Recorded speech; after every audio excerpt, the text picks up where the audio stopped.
in 41, The Soviets? the Soviets attacked Germany, and Germany attacked. So anyhow, what happened was very simply, since the uncle had horses and a wagon, he loaded up everybody, and we ran away from the Germans. There was your uncle, his wife? His wife, her mother, and some cousins. It was loaded, and we were running through the forest. We winded up in Minsk, which was the capital of Belarus. From there, by horses, I believe, we ran to Kiev, and in Kiev we left the horses and everything else, and we were traveling by train, running from the Germans. And somehow I wound up in Samarkand, that is Uzbekistan. Middle Asia.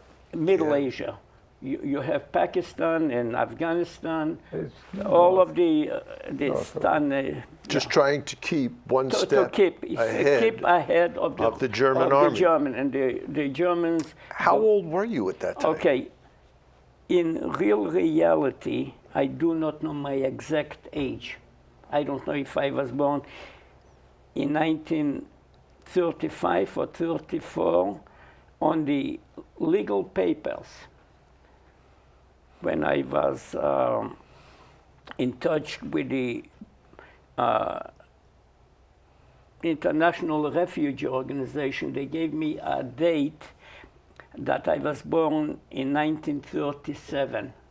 Why? Because I was very small in size and everything else, so they gave me a date. But the way I calculate is that knowing in 1941 what was going on, I had to be at least 6 years old or 7 or something like it. So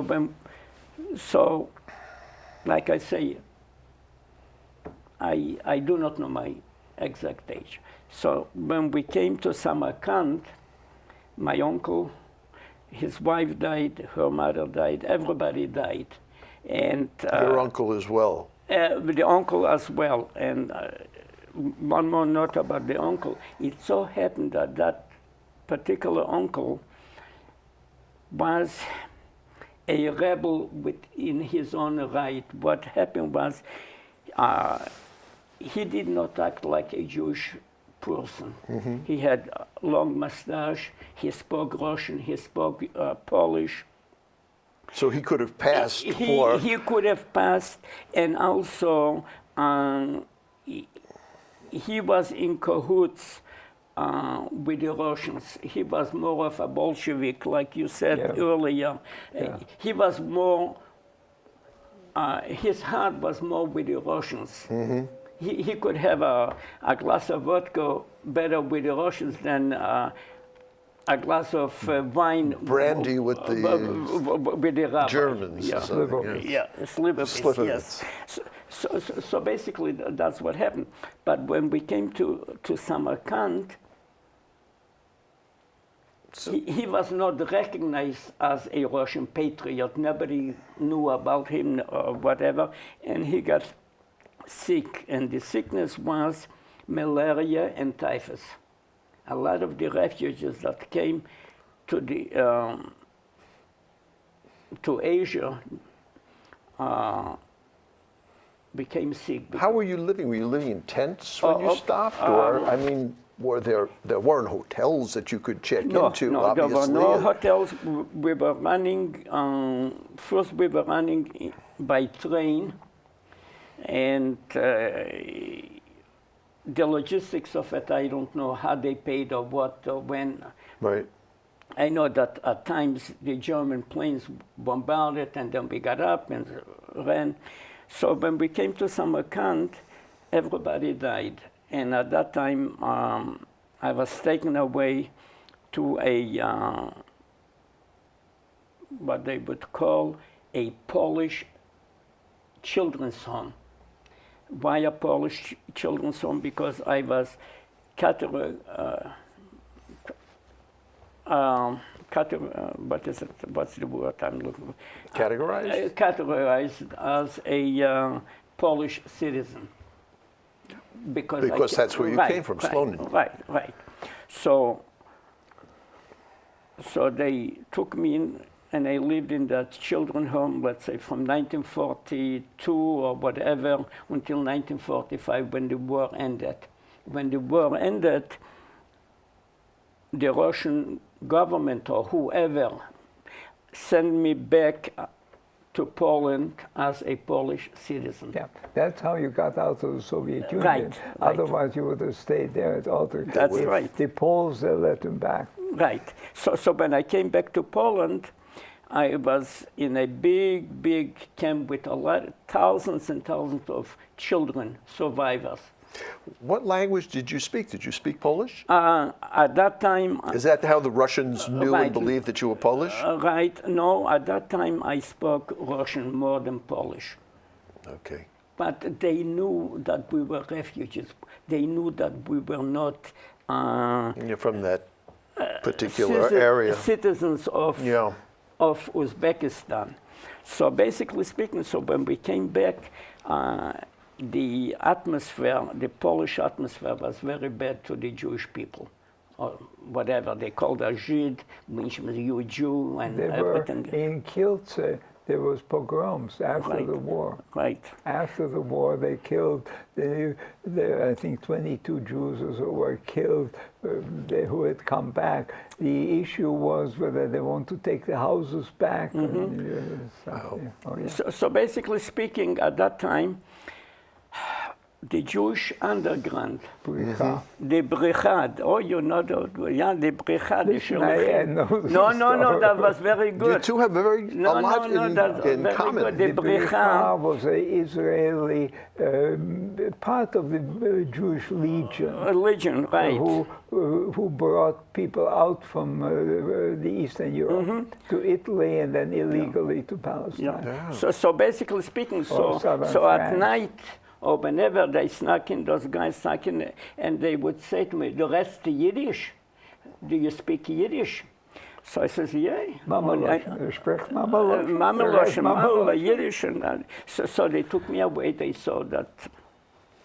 So at that time, I joined what they would call in Lodz, and that was a big city, and I joined what they called a kibbutz. We had about 150 kids like me, survivors, and Where? In Lodz? in Lodz.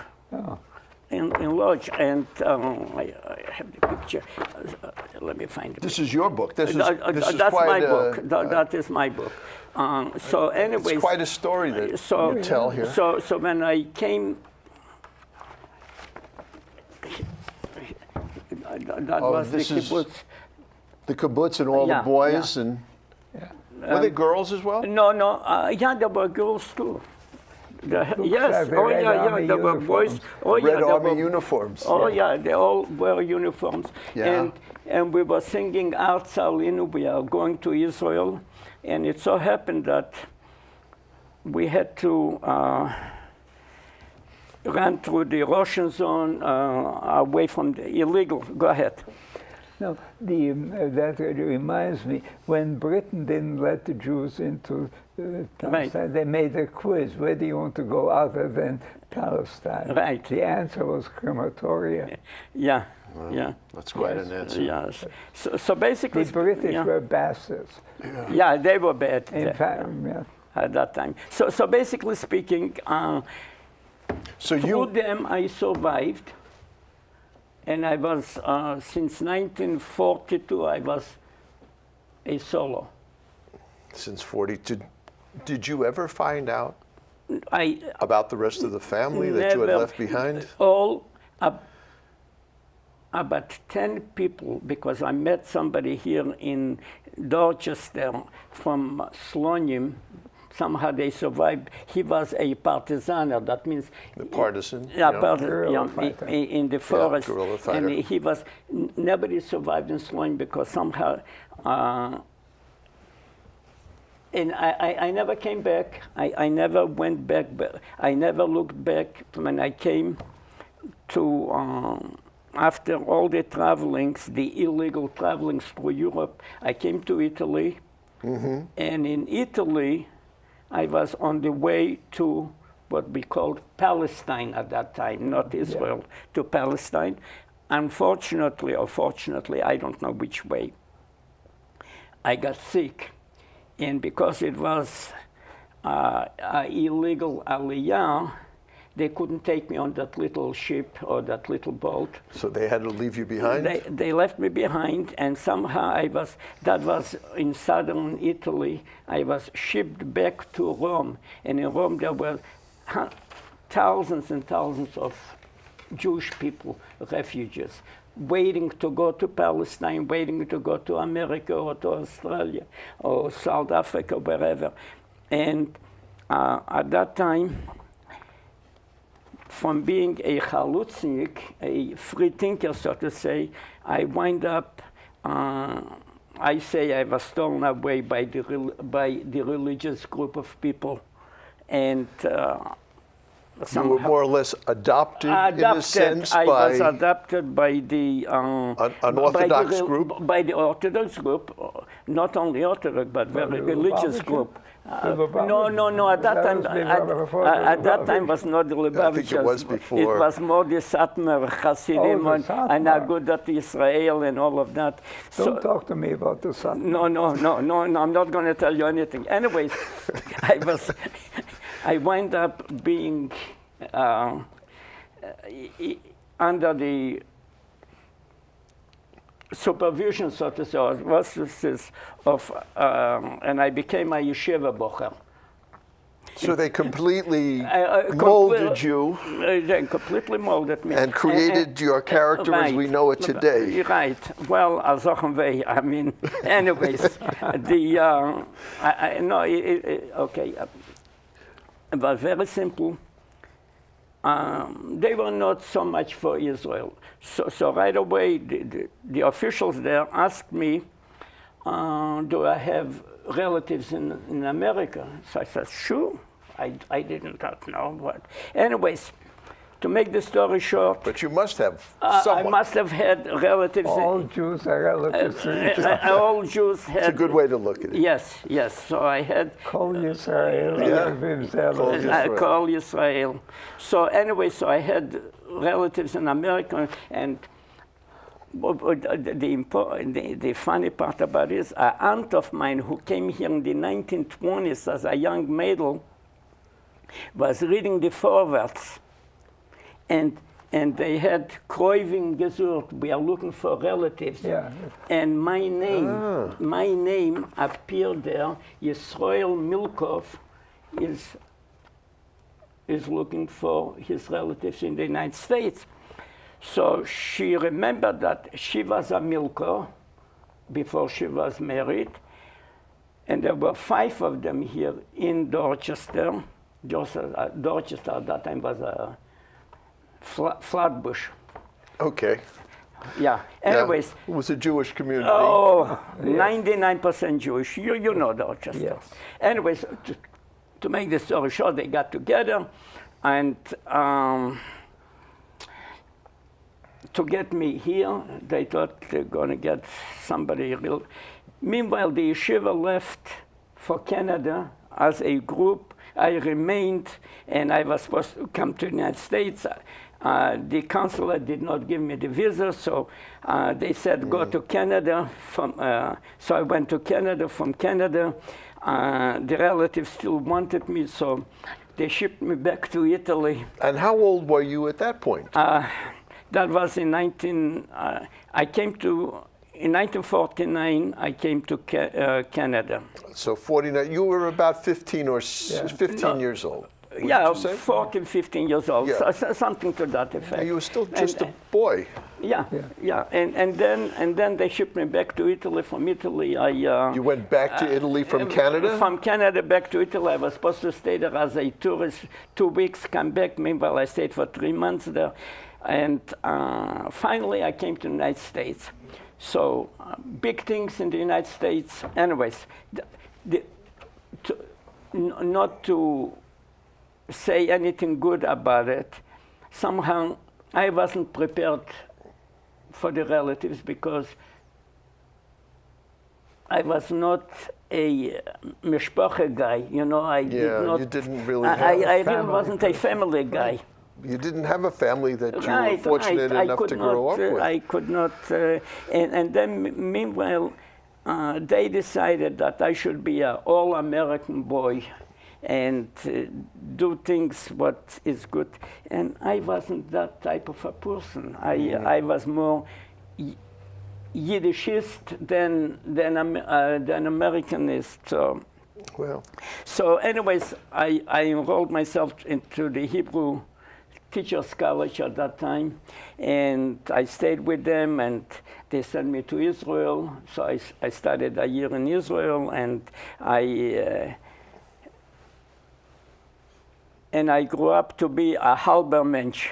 A ganzer Mensch. A ganzer Mensch. And Max, how did you wind up coming to the United States? Well, I was liberated by the Red Army. We were caught and we were sent, and not killed, but sent a report on the other side. We were sitting essentially on the other side from the Americans, on the other side of the Elbe, waiting for the Red Army to come. We were waiting 4 weeks, hidden in the garage. I don't know how. At the end, I was dead, practically dead. And then eventually the Red Army came and we were liberated. I got into immediately into a Red Army field hospital. My first interview was with a Jewish Army captain, doctor captain. I was free. Yeah, yeah. It took me about 3 months to recover. Oh. And at that point, my friends had gone back straight to Riga, Latvia. At that point, I had no reason to go back to Riga, but I was in a Russian camp, Soviet camp, with all Latvians who had escaped from Latvia into Germany, and now was under Soviets going back. And that was bad news. I knew it was bad news. So I managed to escape from them, went to Berlin, contacted, found the Jewish committee. They told me, I said, I'm in West German. I'm not West German. And fine. I eventually got to Frankfurt. I made contact with my uncle who lived in New York. And 47, I got in New York. Wow. Yeah. No, that was. Well, I want to thank Max and Izzy for sharing their story with us. The short version. I would The short also version, the yeah. short version of the story. Unfortunately, maybe we'll do this again, and we can go into greater depth. I want to also thank everyone at Access Framingham for being here this evening and helping make these stories public. Thank you very much. Thank you. Thank you.